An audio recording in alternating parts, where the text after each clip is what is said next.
Ang alamat ng ampalaya. Noong araw, sa bayan ng Sariwa, naninirahan ang lahat ng uri ng gulay. Dito makikitang naghahabulan sina labanos at mustasa. Nagpapatintero rin sina bawang, sibuyas, upo at patola. Nagtataguan sina singkamas at talong at luya habang nagluluksong baka sina kamatis at kalabasa.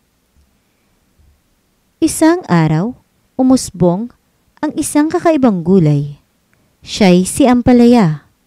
Maputlang maputla ang kulay ng balat niya at sa kahit anong lasa'y salat na salat talaga siya. Dahil dito, unti-unting pumupulupot ang mabalhibong inggit sa katawan ni ampalaya. Naging bugnutin siya at mainitin ang ulo. Lahat ng gulay na lumapit sa balat niya ay binubulyawan niya. Huwag kayong lumapit sa akin. Hindi ko kayo kailangan. Layas! Dahil dito, nilalayuan tuloy siya ng lahat ng gulay sa bayan ng Sariwa. Isang maalinsangang gabi, isang maitim na balak ang namulaklak sa utak ni ampalaya. Dahan-dahan, kumapang siya papalapit sa balag ng mga walang kamalay-malay na biktima. Sinunggaban niya ang tamis ni kalabasa. Isinilid din niya sa bayong ang asim ni kamatis, pati na ang anghang ni luya. Nakita rin niyang nakasampay sa bintana ang kaputian ni labanos. Agad niya itong kinuha. Sinaklot din niya ang ilang balat ni talong at ang lunti ang pisngi ni mustasa. Ipinuslit din niya ang lutong sisingkamas, ang manipis na balat ni sibuyas, ang malusutlang kutis ni kamatis, at maging ang gaspang ni patola. Sa wakas, nasa akin na ang lahat ng lasa, kulay at ganda. Siguradong kaiinggitan ako ng lahat ng gulay. Sabi ni ampalaya. Kinabukasan, umalingasaw ang balita tungkol sa nakawang naganap. Nagtipon-tipon ang lahat ng gulay. Lumuwa ang mga mata ng lahat nang biglang dumating ang isang di inaasahang bisita. Isang dayuhang gulay. Iba't iba ang kulay ng balat niya at kaya pa niyang maging iba-iba ang lasa. Kahanga-hangang gulay talaga siya. Ngunit, para kay kamatis, kaduda-duda ang pagkagulay ng bisita. Kaya't kinagabihan, tinipon niya ang mga kasamang gulay upang magsama-sama silang manubok sa balag ng dayuhang gulay. Kitang-kita nila ang dayuhang gulay.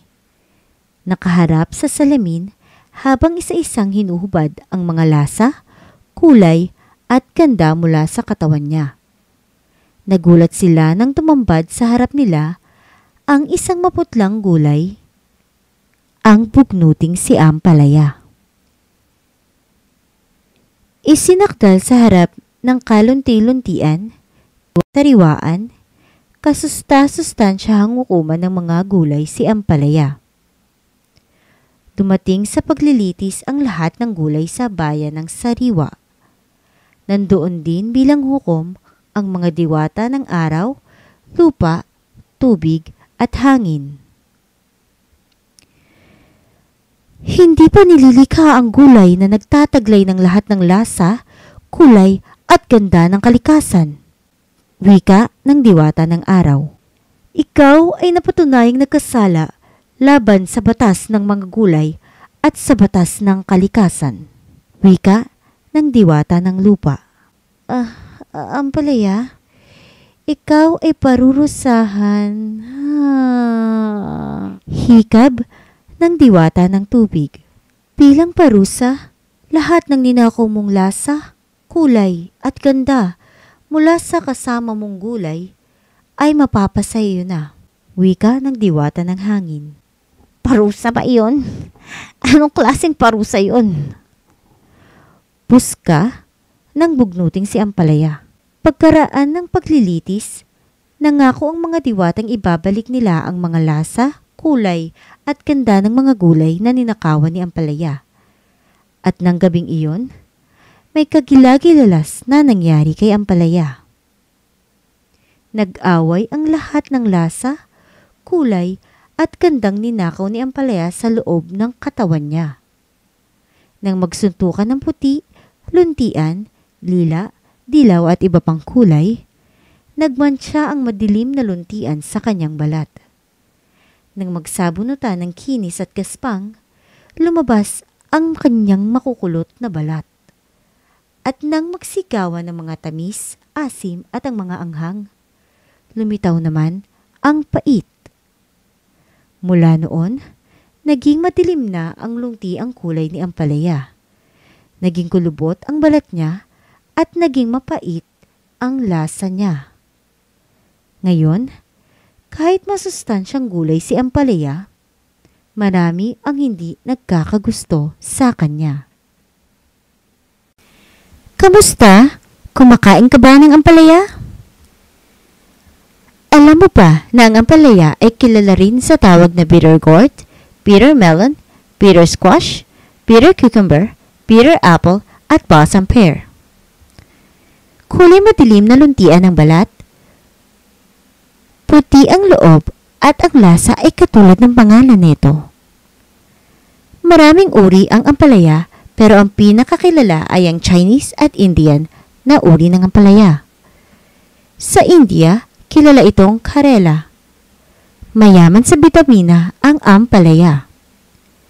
Sa susunod na makita mo ang ampalaya sa iyong pinggan, tikman mo. Bigyan mo ito ng pagkakataon dahil si ampalaya ay nagsisi na sa kanyang kasalanang nagawa. Magkita-kita ulit tayo sa susunod na storya.